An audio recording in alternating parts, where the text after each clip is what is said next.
So this presentation deals with the issue that I have seen occurred over my time for not only myself but for many others, and it's the expectations of teens that come with the improvement of technology. So most commonly, this probably happens in school for most teens as school takes up a big part of their time. So this first example will be going over schooling one. So what happens is you're giving a big assignment or project. It's probably worth a lot, a big part of your grade, and it has many different parts to it. On the outside, you can see some of these people. Usually people aren't discouraged all at first, but then it gets down to the rubric part when you see everything that's required, and this often in people's brain makes them stressed out. Because, they'll see certain things, maybe such as embedding videos or links or audio files or making visuals like presentations and graphs, and not everybody knows how to do that off the bat. But what I've seen happen, and seen so many stories and people posting and saying that they're kind of just expected to know how to do it. And their teachers, I would say these days, through data I have seen, and just experience, are not as experienced with technology, and it's not their fault.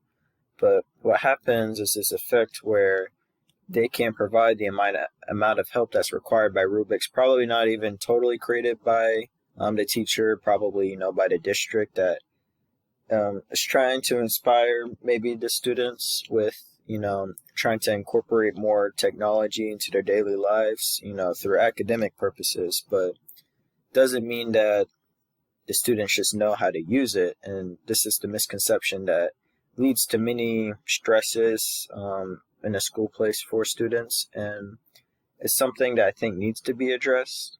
But anyways, the last problem I see is the time constraints due to this. So often everything that perhaps 10, 15 years ago would say you'd be given 2 weeks to do was now just do in a few days, because they expect that everyone is so intact with technology that they can just get it done fast. But that's not the case for everyone. Now, some students excel, and obviously this isn't a problem for everyone, but I would say for a majority of people, the added on stress of not knowing how to do anything and not always having the amount of help is certainly a big part of why students these days have so much stress and depression and anxiety, is because they're expected to do more and not always shown how. And like I said, almost everyone always has questions during these type of projects. I would say every time I've done one, I've always had questions, and there's nothing wrong with that.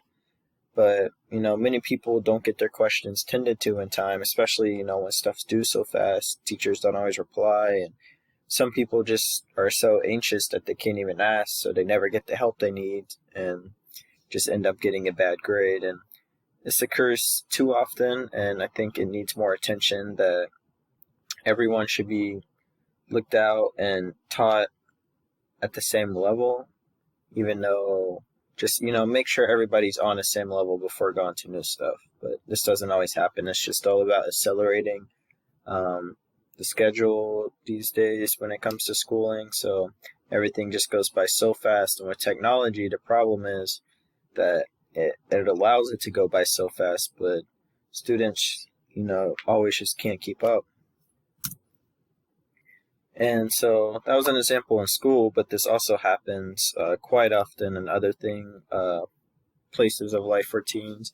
And their friend groups, I would say most oftenly with social media, maybe video games, that some people, don't always keep up all the time. So when everybody else moves on maybe to a new social media platform or new gaming console, just maybe new activity online, some people feel left out, which again leads to stresses and depression in the long run for many.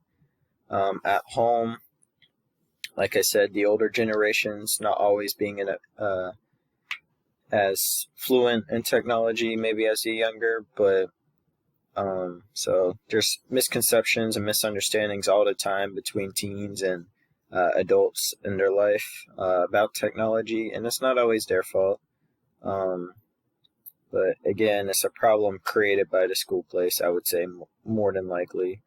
And then at the workplace, um, you know, a lack of training because there's technology, I would say, occurs everywhere. At my job, not gonna say where, but um, there wasn't too much training. We were just thrown in, and a good majority of my jobs using these softwares and programs that keep track of all the data and stuff important to my work, and was never really trained on how to use it. I was just kind of thrown in and had to ask questions about everything, and I still am confused about a lot, which I would say teens are confused about a lot with technology themselves, but they're kind of stereotyped in a way that they're just expected to know everything, and it's a big problem in our society that's overlooked by the other problems of technology. So in conclusion, technology does give teens a chance to learn faster, have more ways to learn, but that doesn't mean we're physically able to. We're still, the same point of humanity where our brain power is the same as it was a couple hundred years ago when technology wasn't a thing. We don't just suddenly evolve. I mean, it took millions of years to become from, primates to humans where we are now. And, that took lots of time. And, technology's only popped up in the past, including the internet technology, in the past 40, 50 years to the public, and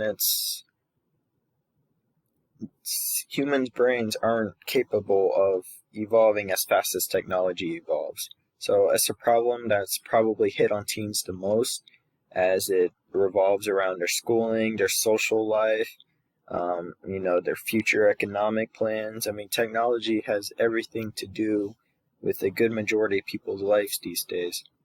And it's sad to see that so much of the stress of it is put on teens, and more needs to be done about it.